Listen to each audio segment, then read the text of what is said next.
Yes, this meeting is being recorded. So, first things first, I'm going to share my screen here. Let's see here. Oh, we're slightly more people now. How many are you in total? Do you know how many you're usually? 35. 35. Okay. 35. 35. Okay, so you're 28 now, so there might be a couple of more people dropping by. Okay, so here we go.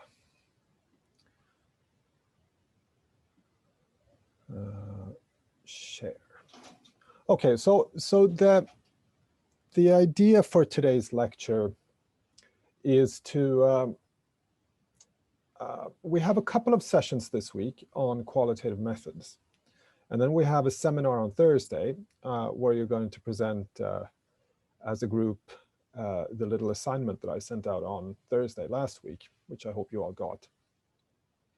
And the purpose of the little seminar that we're having on Thursday is for you in groups to briefly think about, how would I, in theory, how would I design a study based on the course planning project that you guys have talked about with Owen previously, and how do we start to think about maybe doing a process analysis of what's required for the course planning thing, and what kind of information would we need in order to do an adequate sort of process analysis in terms of interviews and maybe participatory observation, and maybe doing some document analysis, going through, public records or policy records, or to be able to chart sort of routines, and to be able to understand what is it that people do in these organizations, and why, and because, as you know, when we do process modeling, the objective is not to reproduce the existing structure of the organization. The purpose is to optimize how things are actually being done, rather than just sort of following the objective thing. So I have a question here. Are we supposed to present both in the morning and in the afternoon on Thursday? Will it be divided into groups? You'll be divided into groups. I haven't really thought about yet what best way to do it. I've had a couple of questions. I've had a couple of people ask me, do we need to attend sort of the whole day, or do we get like a schedule with sessions? I do think it would be maybe useful. I mean, you're not a terrible amount of groups, so I think that the plan is to present both in the morning and in the afternoon. And I was thinking that you could probably attend each other's presentations. How many groups are you? You're about what, like 8 groups, 10 groups, something like that? 8, 10 presentations, something like that? 7 presentations. Yeah. So I think that we're not going to have very long presentations. It's not going to take all day. What I'll do is I'll send out a schedule this afternoon so that you'll know when you're going to present and so on. But I do think that you can attend each other's presentations. So I would like you to stay for the day, so to speak, so to see what the others are doing and stuff. But we're not going to be all day. It's going to be probably morning and maybe 1 session in the afternoon, but I assume we'll be done by maybe 1 or 2 o'clock.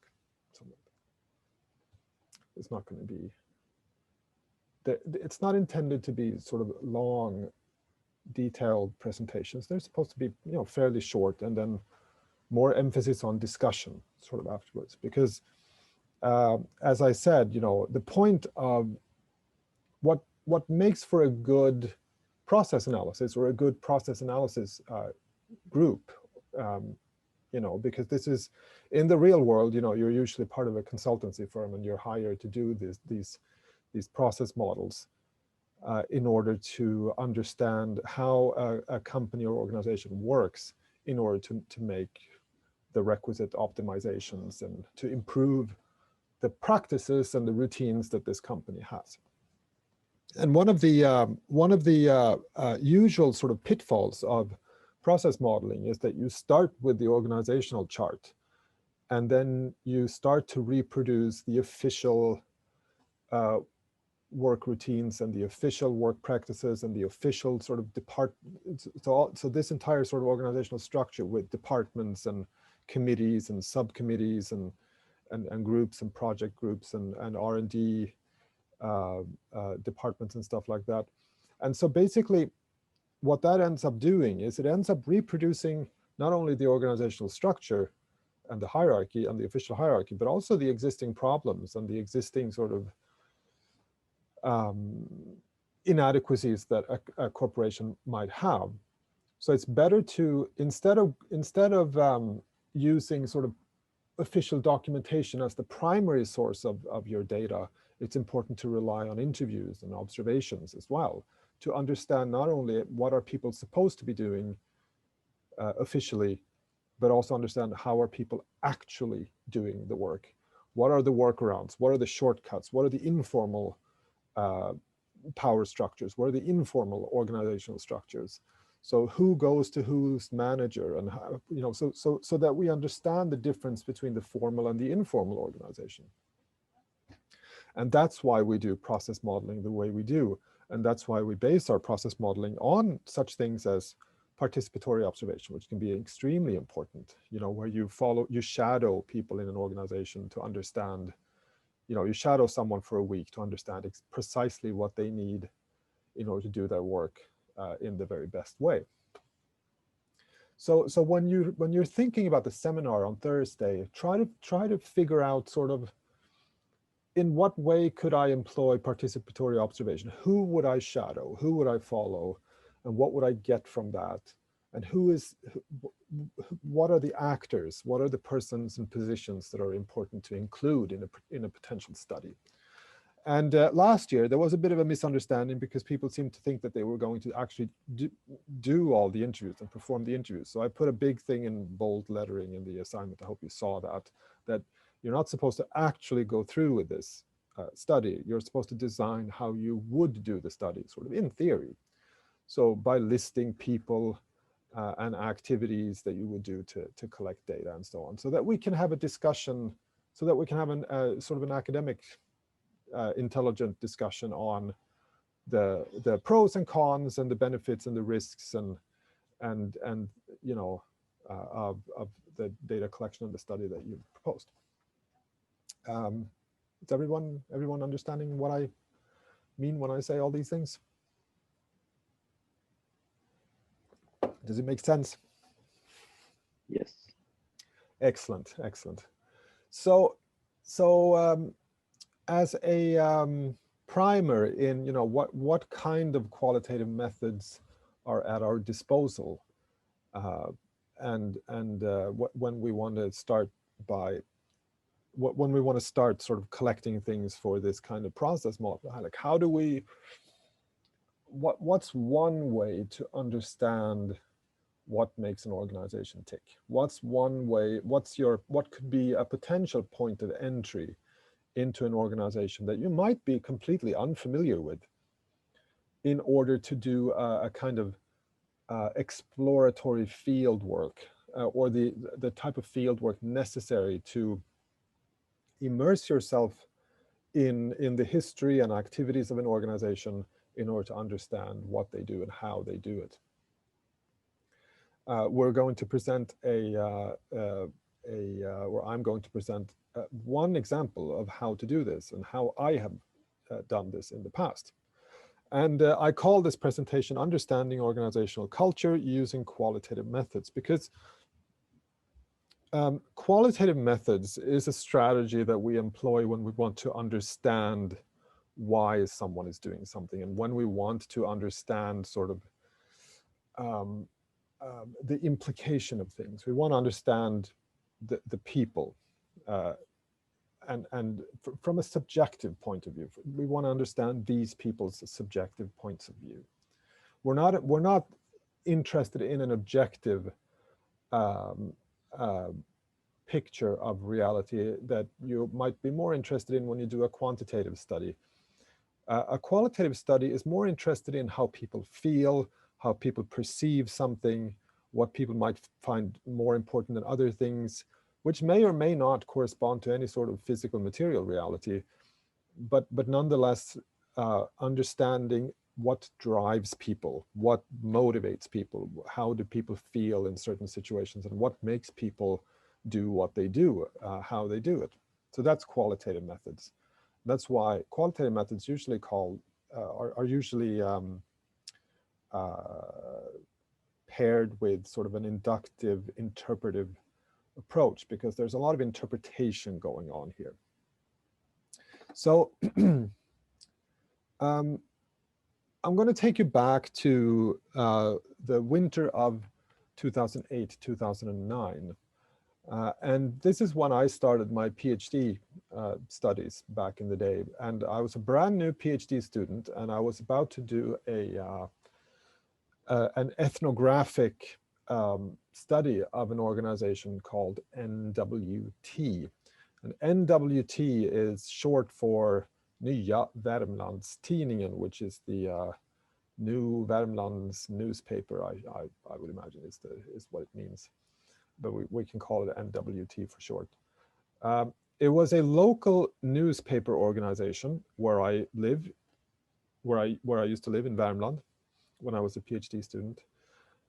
And my PhD dissertation was about, how are local newspaper corporations coping with social media, digitization, and how is that impacting their legitimacy, their profit margins, how they regard the work that they do, and how are they, what are their coping strategies in terms of understanding, how the sort of profit, the decline in profit that the industry had been going through since the early 90s. So the point was that the newspaper industry as a whole had been in decline for at least 20 years.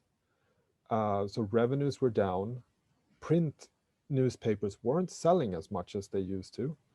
And it was very clear already in 2008, 2009 that most people wanted their news and their local news to be digital and through social media or through apps or through websites, and available for free, and fewer and fewer people were buying the print edition. And this, of course, put the newspaper corporation of NWT in a difficult situation,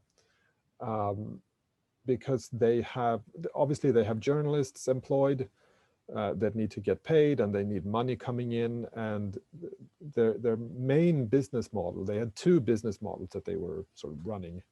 And the first is to sell print newspapers to readers, and the second one is to sell readers to the advertisers. So the primary business model is print advertising in the printed edition of the newspaper. And of course, this becomes problematic when fewer and fewer people buy the print newspaper, and more people are starting to instead assume or anticipate or demand that news be published on their website instead. And this was before paywalls or anything, so there wasn't really any viable paywall option, and the acceptance of paying for things online was still in 2008, 2009 not the best. This is pre-Netflix, this is pre-HBO, this is before we were more used to paying for digital content. We're still here in piracy and downloading music, and people are more or less, I forget which year the Napster controversy was, but we're still in 2008, 2009, sort of in the beginnings of people starting to pay for content. I think we're even pre-World of Warcraft and pre the MMORPG, where people subscribe to stuff. So overall, subscription models online are new, and not very many people are comfortable with that. So this is a problem. People don't want to pay for news. Print revenues are down. Online traffic is going up, but they feel that putting news online means giving it away for free, and we might be hurting ourselves if we do that. So there's an issue here. How can we manage this new way, this new pattern of consumption, this new pattern of how people want to consume news? And what does that say about us as journalists when people seem to, they would rather read sort of some blog entry or go to like Flashback or websites with dubious sources for free rather than to a print edition. Now, just as an interesting aside here, I would like to have the first sort of interactive thing here from you guys. So how many of you read print newspapers today? How many of you buy a paper newspaper at all? If you can do a thumbs up or a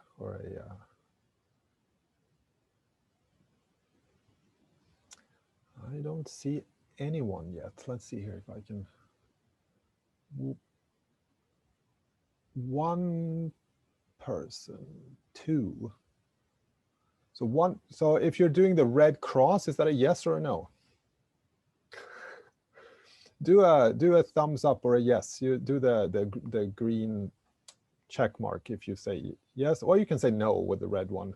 Print newspaper, yes or no? I have one no.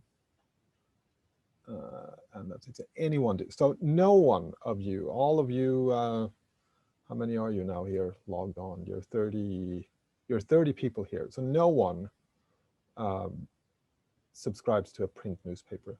So, and this is part of qualitative methods too. So I'm going to do a control question now. How many of you consume all your news online? So choose yes if you consume all your news online.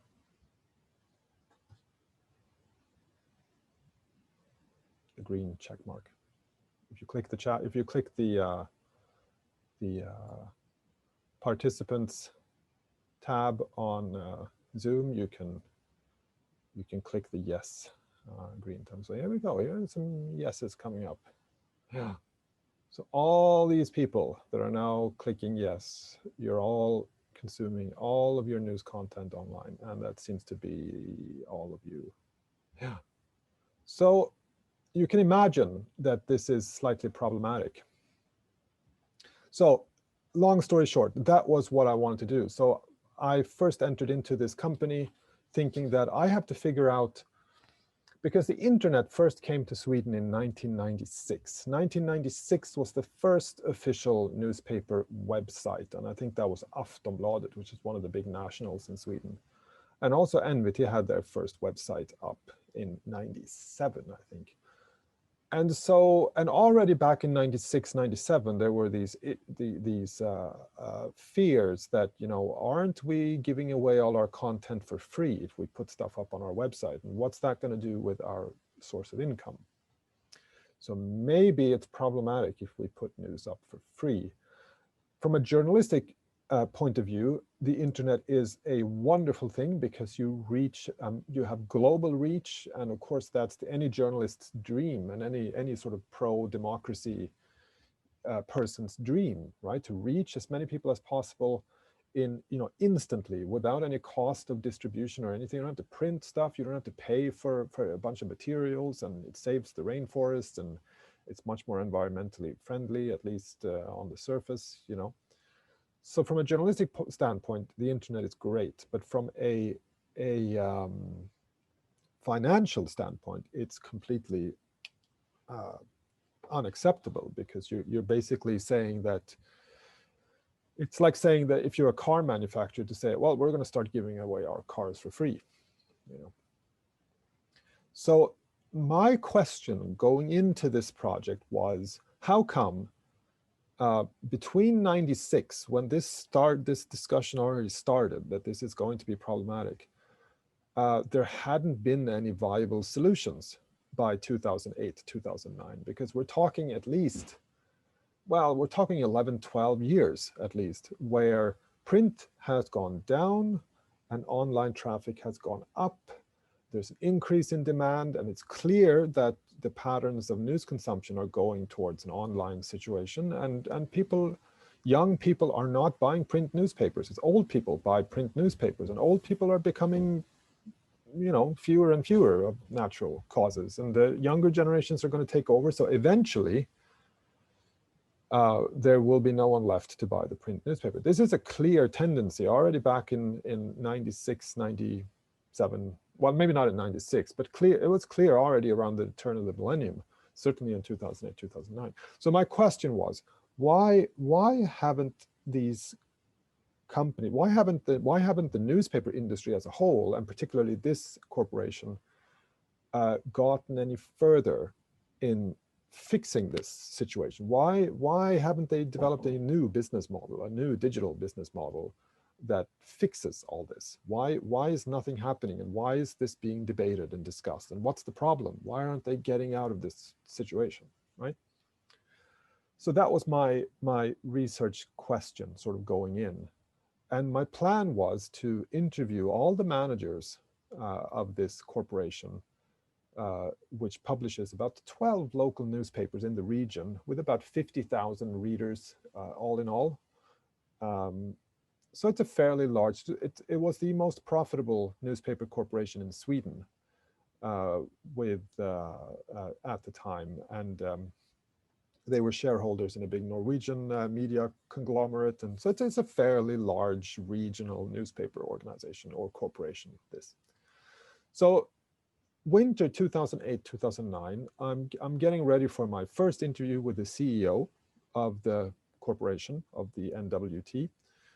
And I didn't quite know what to expect. I had this general idea that maybe they're, afraid of new technology, maybe it costs too much, maybe, they have a different idea of what the problem is. But I had sort of, I had some general bullet points that I wanted to bring up and ask.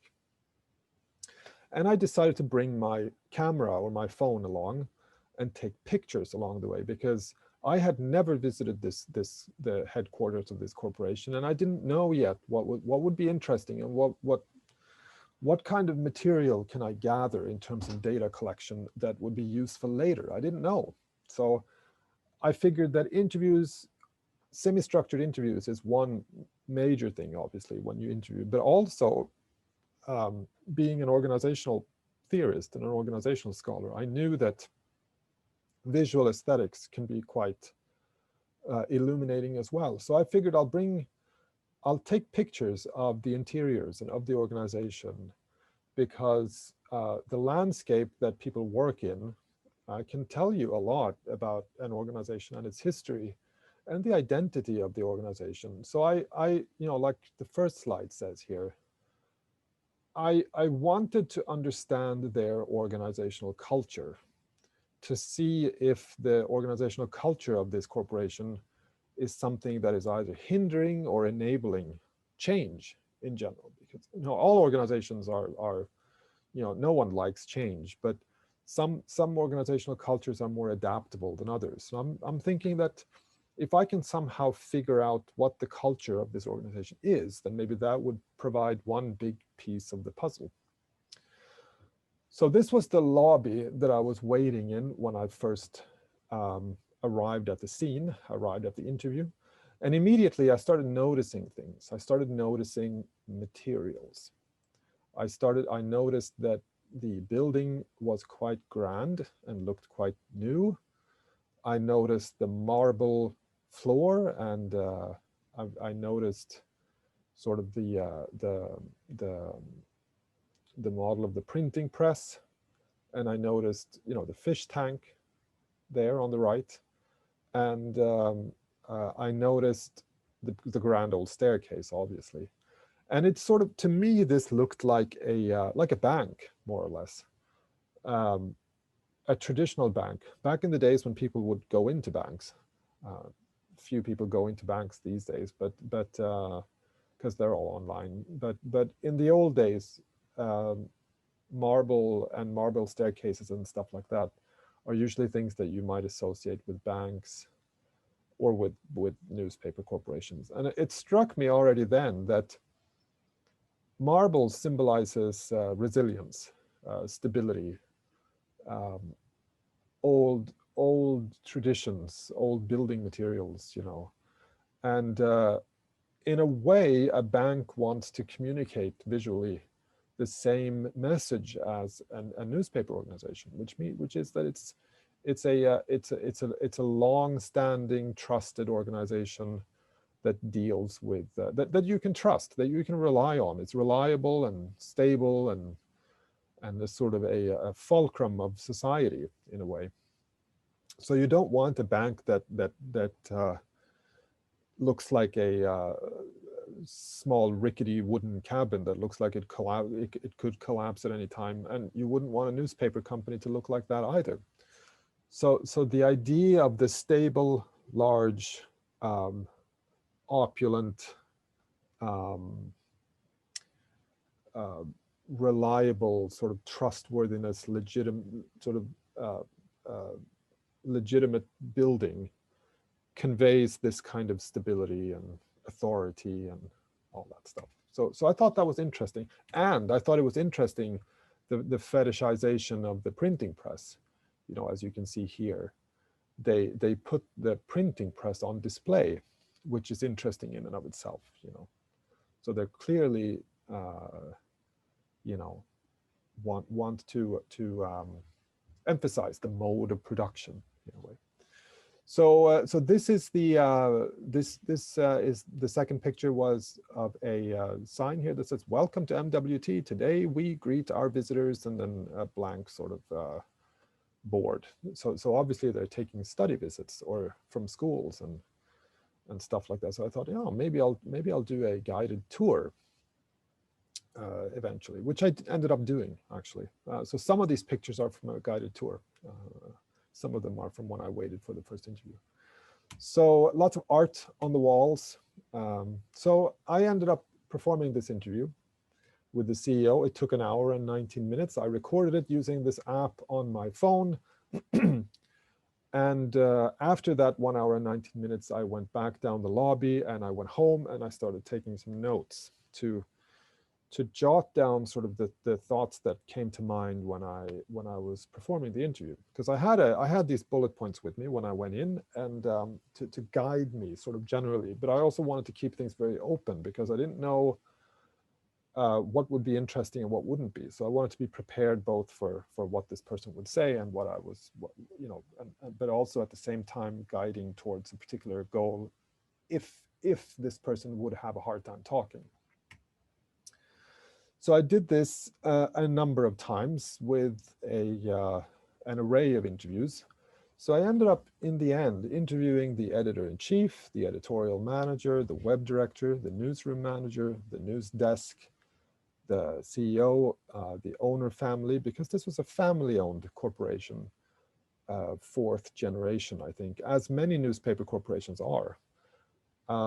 So aside from a CEO and a board of directors, there's also the owner family that had majority interest in the corporation. So there were two sort of managerial stratas, if you like, two sort of hierarchies. So it was the family and the family's wants and opinions, but also the board of directors. So I thought, this is interesting. In the end, after all these interviews, I performed about 15 interviews. Resulted in 350 pages of transcribed text. After every interview, I went back home and I imported or exported, I should say, the audio file from my phone onto my computer, and I listened back and I transcribed everything except all the ahs and ums, but all the text, you know, not what people were actually saying. I transcribed and got these 350 pages of text. And I realized that when you get going, it takes about 40 minutes to transcribe 10 minutes of audio, roughly. So an interview of 1 hour and 20 minutes takes about 5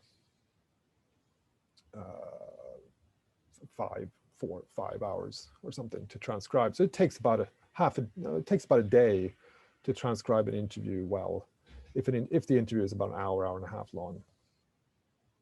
So it took me about 15 days all in all to transcribe all this stuff. And what happened then was, so after interviewing all these managers, I did get a sense that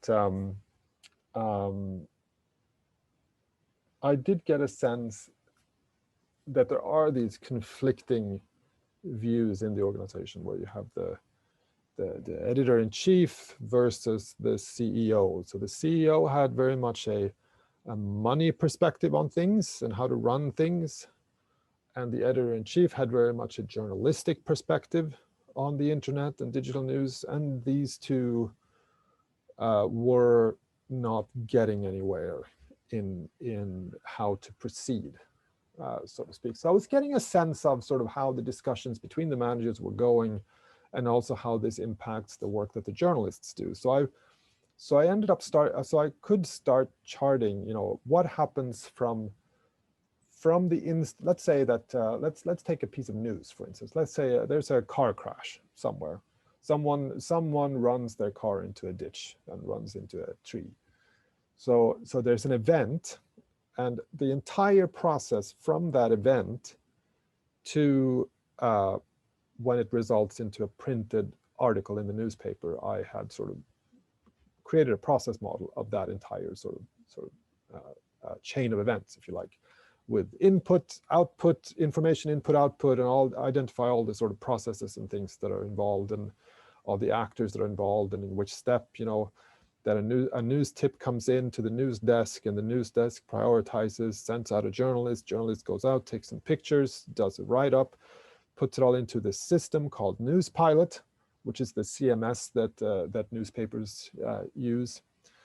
And as things are put into NewsPilot, there's a page planner and a news director that organizes the actual product of the newspaper. That schedules like this piece of news goes here on this page and that page. And when everything is planned and set and printed and proofed, it goes to the printing press. Deadline is about 10 or 11 o'clock in the evening. And then the printing press runs all night. And the first edition of the newspaper comes out at 6 o'clock in the morning, driven out with these little cars to all the ends of the region, all the way up to the very more isolated parts of the north of Värmland, to Karlstad, which is the main sort of capital of the region. So that's more or less the process that I was looking at. And I was wondering, what are the aspects of digitization, and how has digitization impacted all these things? So that's what I got from the interviews, this wonderful process model in great detail. Because I was obviously asking also, how are you guys working?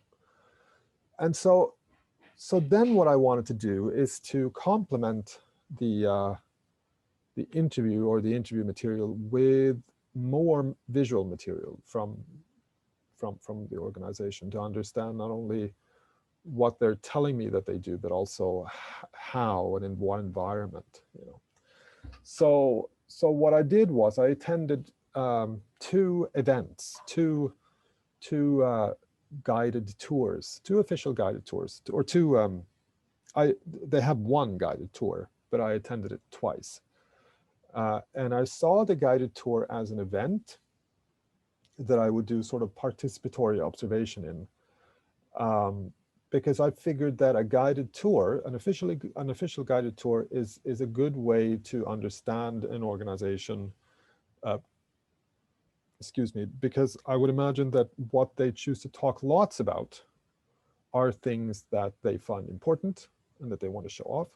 Things that they don't talk about might be things that they don't find as interesting or important. So I figured it tells you a lot about an organization, how they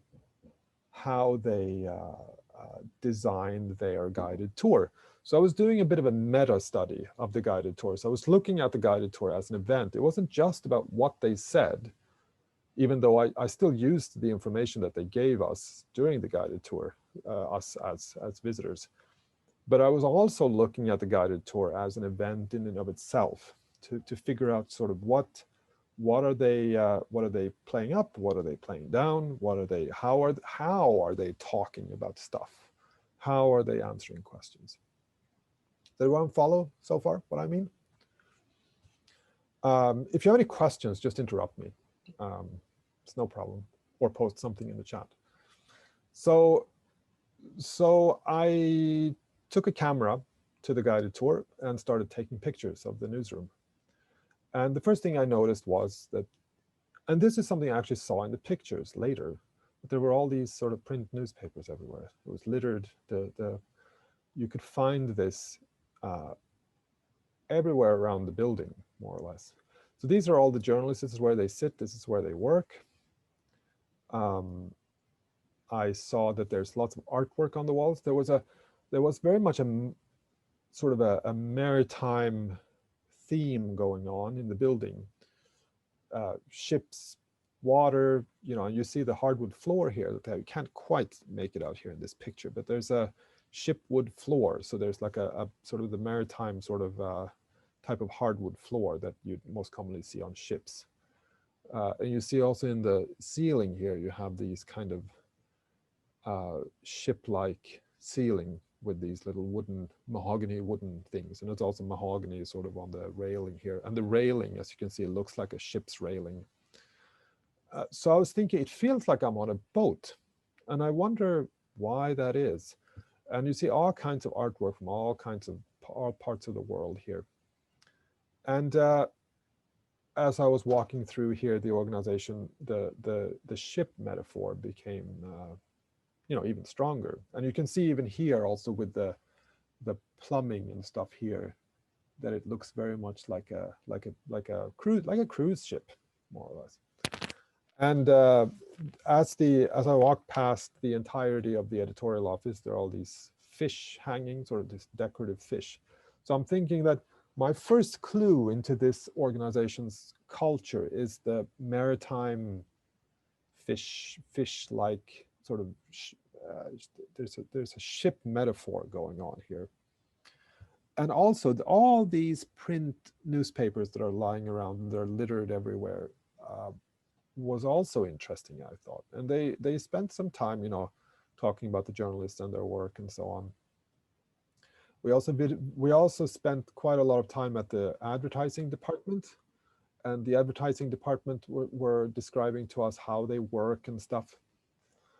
And I found it quite interesting that because they were talking about print advertising as their main revenue, obviously, and sort of the heart of the organization, or one of the hearts. So they really talked about two main processes, if you like, the making of news and the making of ads, print ads, print news and print ads. So the second sort of main thing that I was getting from this was that they seem to be very much focused on the print product, the printed product, and also very much focused on and then there was all this kind of maritime stuff going on. And here I am with a group of international students. I think these are a group of Chinese exchange students, master students from somewhere. I forget where they were from. But here it's actually the editor-in-chief showing what a Swedish newspaper looks like and how we read news in Sweden. And apparently we read news through flipping through pages of the print edition. So I thought that was interesting. And then we came to the main spectacle of the guided tour, which was the printing press. And this was touted as the most modern, so this is what made them the most modern newspaper corporation in the country, because they had upgraded the printing press so that it was like the state-of-the-art kind of thing. And they were talking a little bit about the awards that they've won and stuff, and the type of journalism that they do. I took some pictures of this because this is the order of printing. This tells you a lot about these types of traces, these types of documents, that show how are people working, what are the traces, the material traces that we can find, where we can draw conclusions on, how do people work, what do people do. After the guided tour, I took a picture from the outside because I realized that the printing press as an artifact was illuminated from the highway outside, and it was built into this massive glass building with like almost a glass dome, and you could see all the various parts move at night when it was running, which was quite interesting. And it had like almost like a church shape to it, like, you know, like a barn shape. And it was very clearly visible. So it's really put on display, and all over the organization you could see these antiques strewn about, as if to say, remember your legacy, remember the craftsmanship of journalism, remember that this is where we all come from. And this is the first thing that an employee sees when he or she enters into the building every day. The legacy and the history. So history was very much alive, I would say, inside this organization. It was very much sort of a reminder of how things have been in the past, and past glories, past histories. And the very last thing that we looked at were these big sort of rolls of newsprint or newspaper, the paper that you use to make the newspaper, the printed newspaper. And we were all sort of gathering there, and you can see these guys were taking pictures. And this was the point at which things took an interesting turn, because this is where the guy who was leading the tour, I think it was actually the editor-in-chief at the time, and he was saying to us that were listening that, can you smell the paper and smell the ink? And we could all hear the printing press quite loudly in this room. So this is where they store all their, this is the storage room, and right next door was the actual printing press going. So it's a bit noisy, you know, but we were standing in there, and he said, touch the paper, feel what the paper feels like, and can you smell the smell that's in the air, and you know what that smell is? And everyone said, no, we don't know what smell this is. And he said, this is what democracy smells like. And I thought that was really interesting, because to him, to this guy, democracy feels like the paper that news is printed on, and democracy smells like the fresh edition from a newly printed newspaper. So to him, and I would argue then to the organization, you know, an abstract concept like democracy is so intimately linked with the mode of production and the artifacts that are used to produce news. It's not about the news information. It's about how, it's just as much about the craft, the craftsmanship, how you use your hands to make something, you know, very tangible. And we kept going our tour, and this is, you can stand on this kind of balcony and see the entire printing press at work. And in the end, you know, I ended up with a lot of field notes. I had one of those moleskin notebooks, and I was constantly taking notes, you know, while we were attending this study visits, and all the stuff that he was talking about, and what we were looking at. And when I came home and I was writing it all out, I ended up with these themes: the paintings on the walls, the mahogany material, the ink and paper, you know, the smell, the touch. All light on the printing press was one of the themes, you know, that this magnificent building that was illuminated both from the inside and from the outside, put on display, how the printing press was put on display, the marble materials and this big grand stairwell in the lobby, and a lot of, and also the long discussion that we had when we were shown the advertising department. And what struck me was that we didn't spend any time talking about digitization. We didn't spend any time talking about the web department. They had a web department that were responsible for they had journalists that were only producing stuff for the website, and they had, an advertising department that was solely responsible for the digital stuff. But these people were not mentioned or visited at all. So they were completely absent from this study visit. And I thought that was interesting. Now, I also did a bit of document analysis. So I looked at the annual report of this corporation. They celebrated 175 years back in 2011. So I got hold of that edition of the annual report.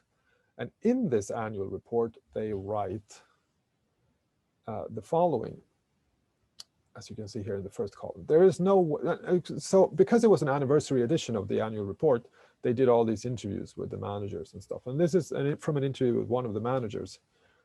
There's no way back. Digitalization has forever changed the media landscape. Old media will be replaced by new ones. New ones will turn out to be substandard.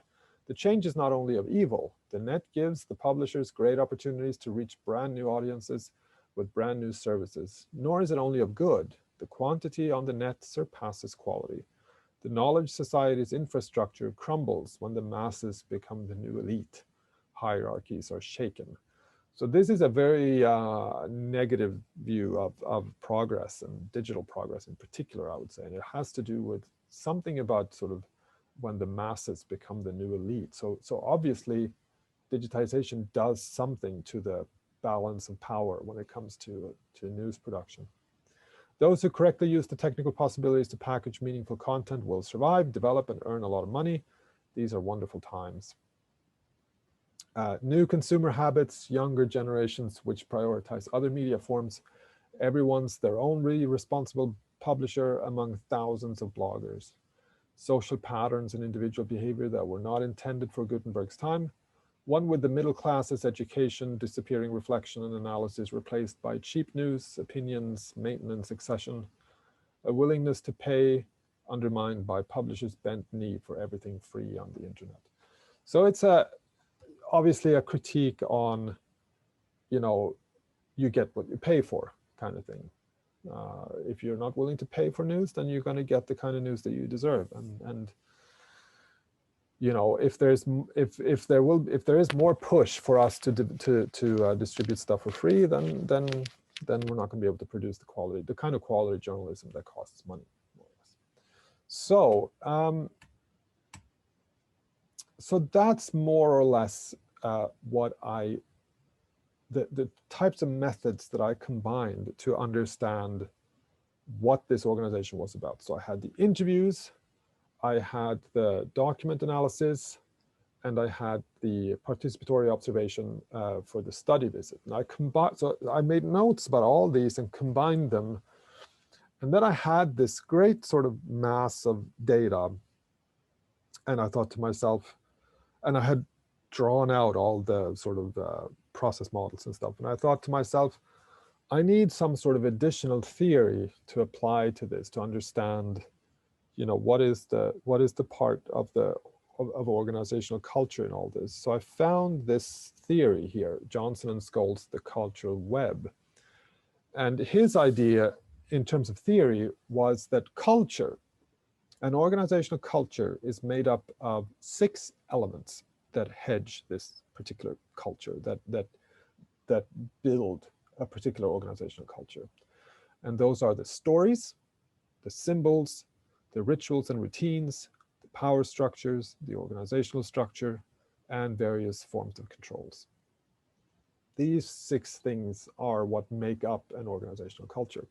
Stories are, the past events that people talk about inside and outside the organization. Successes, failures, what are the good stories, what are the bad stories, When you're a new employee, what are the things that you learn? What are these sort of legendary stories of the company? And for NVT, it's obviously the family-owned company that rose to great success and great profit, and that rose to be this prominent sort of power of news production in the region. And then you have the symbols, if we go on in this model, the organizational semiotics, including the logos, how grand the offices are, formal or informal dress codes. And I think the overarching symbol at NVT is the printing press, because it symbolizes, obviously, and the bales of paper that symbolize democracy to them. Rituals and routines, behavior and rules that signal importance, what's important, in what sequence are things supposed to happen. And that's where we get much input from process modeling as well. Power structures, who has the real power in the organization? In this case, it's the family, I would argue, because it's a family-owned business. And then we have the organizational structure, which is the board of directors and the news directors and the journalists. What does the organization actually look like? And then in the end, we have the control systems.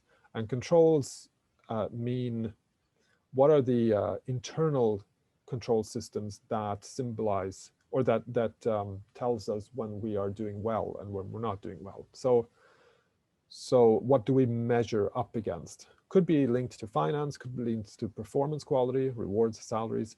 In the case of the newspaper, I think that one of the main control systems is revenue is one. Obviously, how much money is coming in is something to make sure to control whether or not you're doing well or not.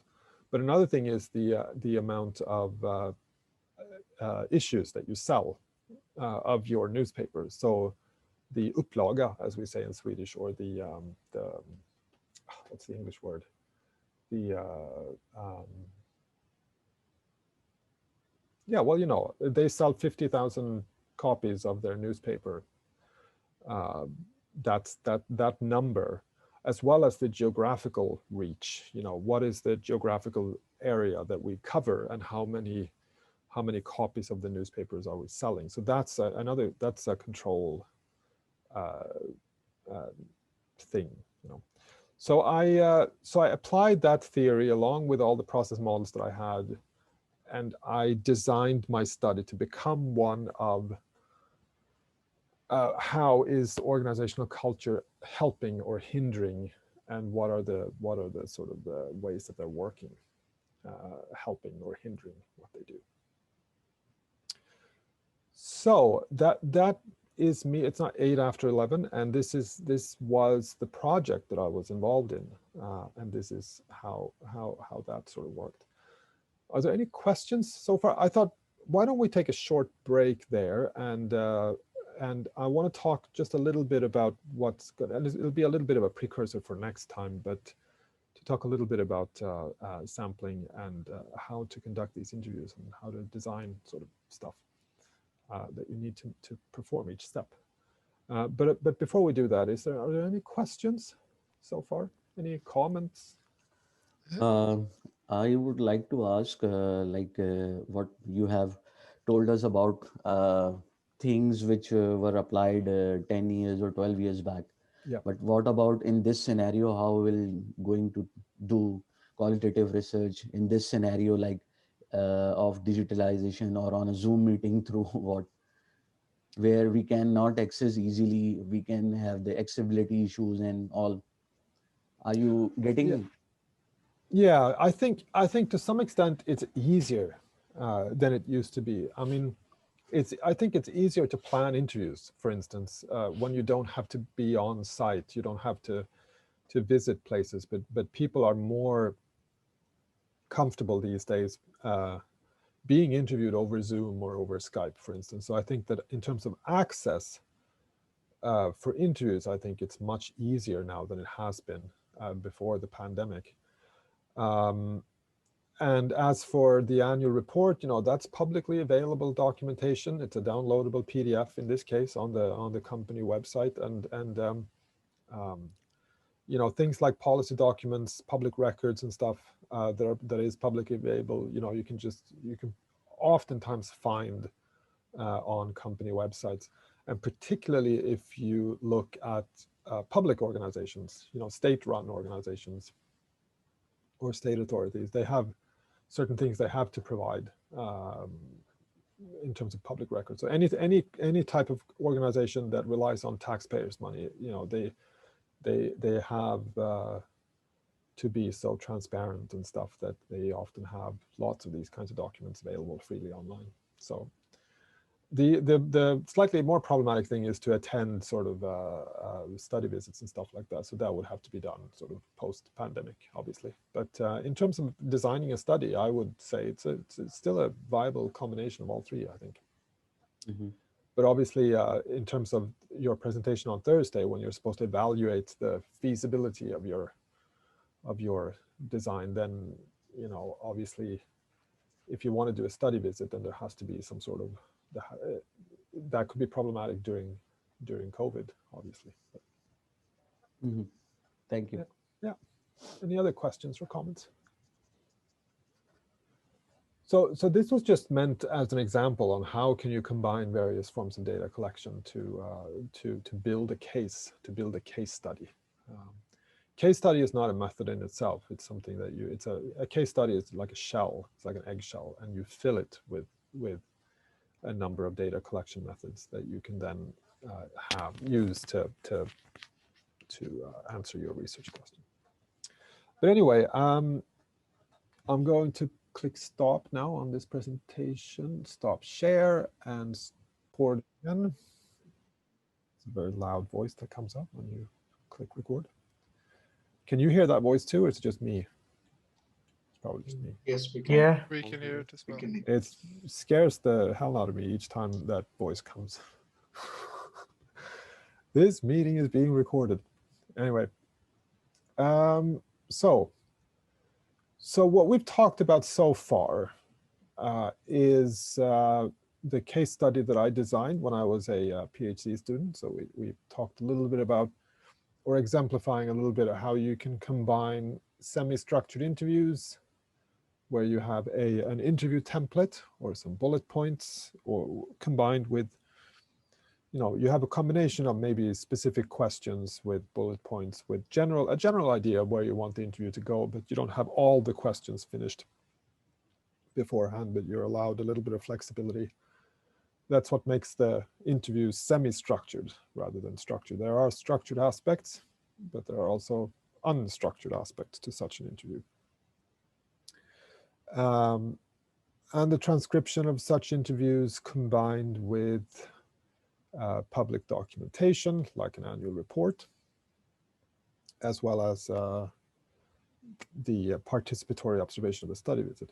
Now, within the discipline of information systems, what we can get from current research is that it's very unclear what is the best way to generate data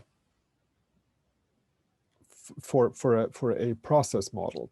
There are no sort of specific guidelines, and there are no specific methods of data collection that are assigned to a typical sort of process modeling case.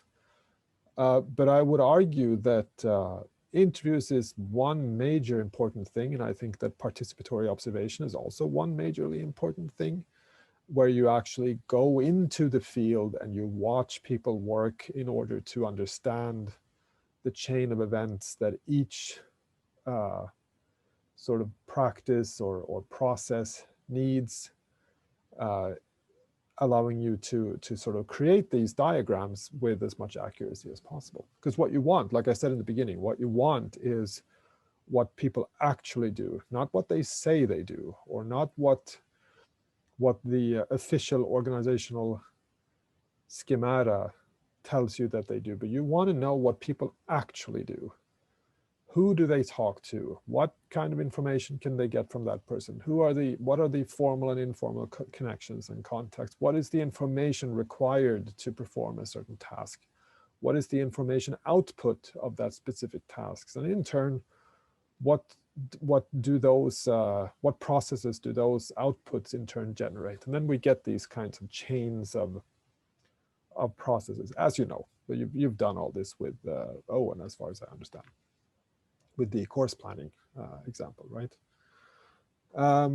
So the next thing here to talk about is, okay, so we know that we want to somehow go out into the field, want to understand the actual real world somehow, and we want to go and talk to some people. We want to collect some documentation and get some information from that, and we want to maybe do some participatory observation, or we want to, you know, combine all sorts of of qualitative methods, but how do we know who to talk to? How do we know that we have enough information to proceed? How do we approach this idea of reliability? How reliable is our process model, right? How can we say that our process model is reliable if we've only talked to one person who's the manager of a department? Can we accurately model a department if we've only talked to the manager, the one person? Probably not. You would probably want to talk to some of the employees or consultants or workers to get a more well-rounded picture of what they do. Because as you all know, I mean, for those, particularly those of you that have maybe had some, if you've worked in the management consulting industry or IT consultant industry, or if you've been out in the work sector, you know that what the manager thinks happens, or what the manager thinks that people do, might not be what people actually do. So there might be differentiating perspectives, if you like. That doesn't mean that the managerial perspective is not valid. The managerial perspective might be very valid. All we're saying is that there are multiple perspectives. And I would argue that this is a very sort of illuminating picture of what we're dealing with. So you have, let's say that we're trying to uncover a particular organization's culture and a particular organization's practices. You know, what are the values of this organization? What are the practices? What do people do and why? The tip of the iceberg here is what's readily available to us and what's visible, what's readily visible. So if you're one of those armchair scientists, as they call, you never go out into the real field, but you sit at home at your computer and you use whatever documentation that's available to you without leaving your chair, so to speak. Or you Google image and you do a couple of Google searches and that's what you work with, then you get the tangible manifestations of culture. You might even get some of the artifacts if you see pictures of people. If you think about McDonald's, for instance. You've eaten at McDonald's, I'm sure all of you, several times. And if you want to do a process model of McDonald's, you could probably make one that to you seem fairly accurate. I have never worked at McDonald's. I don't know if any of you have worked at McDonald's, but I would probably, if I was to make a process model, I would probably say something like, well, you buy products from, you buy meat and you buy bread, and then somehow you heat that up and you put the bread with the salad, and then you make the fries, and then you put it all together, and it's all entered into some sort of system so that it's made to order. And then as customers order stuff, then burgers come out, and then somehow, and then you pay, and that would be my process model of McDonald's, which means that I have no clue what the individual steps are. Like, how does this burger end up in my hand? What are the steps, But I could probably do a guesstimation of how that works. It probably wouldn't be very accurate. And the reason why it wouldn't be very accurate is that all I would have to go on is this part, are the tangible manifestations of culture, the artifacts, the stuff. I would know what the building looks like because I've been in one. I know what the reservation system looks like. And nowadays, they have these touch screen things, right? So you, at least at Max they do. They have you enter your order on this touch screen thing. You choose which burger you want, what drink you want, and what fries you want. And then you pay there with your card, and you click OK, and you get a receipt and a number. And then you go up to the counter, and when they call out your number, you collect your order. It used to be, in the good old days when I was a student, that you had to line up, a long lineup, at lunchtime. Maybe it goes even all the way outside the building. And you stand in line until it's your turn, and then you tell them, I want a Big Mac with a Coke. And then they say, okay, well, that'll be 10 minutes. It's not really fast food, it's very slow fast food. But then you have to sort of stand around and wait until your food's ready, and then they give it to you in these bags, and then You can have it to go, or you can sit there and eat, right? Every one of you are familiar with this process, right? So all the stuff that I talked about now are the tangible manifestation. We know about the uniforms. We know about that there are some people that have some uniforms, and then there are people in the back that have slightly different uniforms. I can only assume that there's a hierarchy there, you know, and I think I do know that there's a reward system. Like if when you start working at McDonald's, that there's some sort of hierarchy you can advance by taking courses and training and stuff, but I'm not sure exactly how that works. So we can get to a certain level with the artifacts, with the fries and the burgers and the goods that we see, the cash register, the touch screens, the way that this printed receipt comes out of this machine, this touchscreen machines, which looks like an arcade machine. But none of you are old enough to remember arcade machines. I can remember arcade machines. So and the receipt comes out, and you hold that receipt in your hand, and then they call out a number, or there's a number displayed on the wall, and when your number corresponds to that number, then it's your turn, and so on. So those are the artifacts. Now, and then you have values, which is the next step, which is an invisible, partly invisible step that we don't know unless we go into the organization, unless we start to interview people. So then you have the ethical statement of rightness. So what is a good way to be a McDonald's employee, and what is a bad way to be a McDonald's employee? So at that level, we start to get into the hygiene procedures, the hiring procedures. What are the skill sets required to become a McDonald's employee? How do we handle food and meat? How do we handle the system, the queuing up system? How do we prioritize stuff? What happens if something goes wrong? How do we handle health inspections? How do we, what are the ethical statements of rightness? Well, it's that, and we can go all the way to union collective agreements saying that, well, if you're a McDonald's employee, you generally work 40 hours a week. You're not allowed to work more than 6 days in a row, and then you have to have a day off. If you work weekends, that corresponds to extra time off next week. All those kind of labor law sort of ethical statements of rightness when it comes to, you never reuse something. You always throw it out and start over. If the food is like, how do we make sure that what we deliver is quality?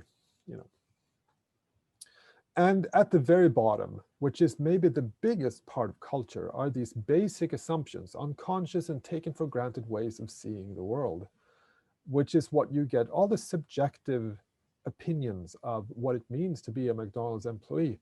And I would say that the main basic assumption is that, it could be from McDonald's point of view that we feed the world affordable food, We work for equal rights when it comes. We democratize fast food, and we work to create a sustainable world, and all that stuff. Because and we want to make people's lives easier. Maybe that's the basic assumption. We assume that people want convenient, easy lives. That's why we deliver fast food.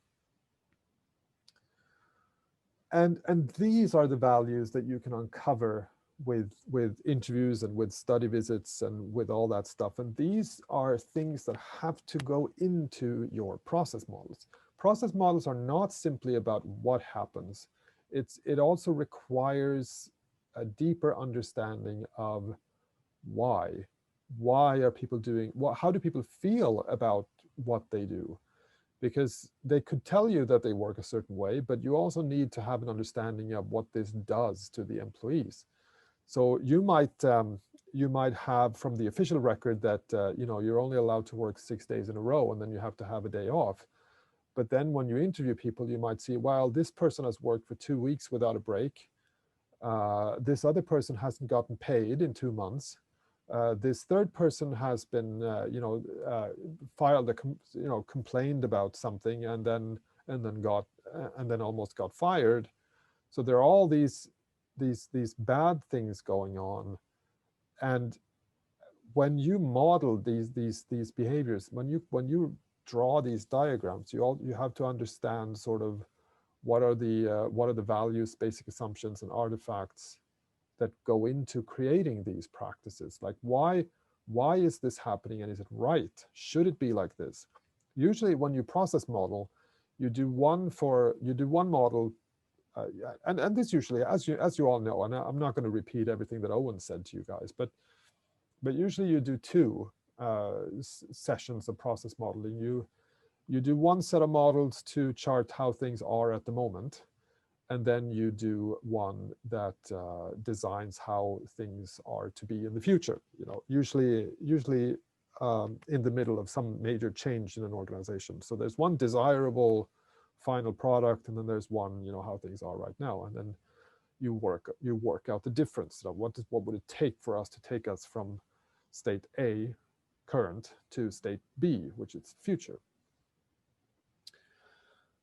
And the way that we can easily be taken from state A to state B is to collect as much data as we can. You know, not only to chart what the chains of practices and information flows are, but also understand what are the implications of these information flows. And in order to correctly analyze all this, we need to make sure that we have enough sources and enough interviews and stuff. And that's when we get into sampling. How do we sample data? When does sampling occur? And how do we know the right strategy to approach people, to design interviews, and so on?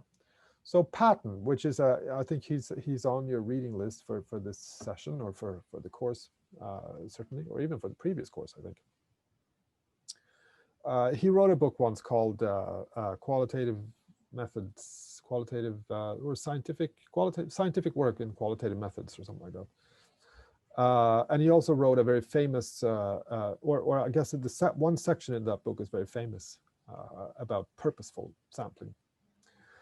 And purposeful sampling means that you choose to collect the data that most suits your type of case.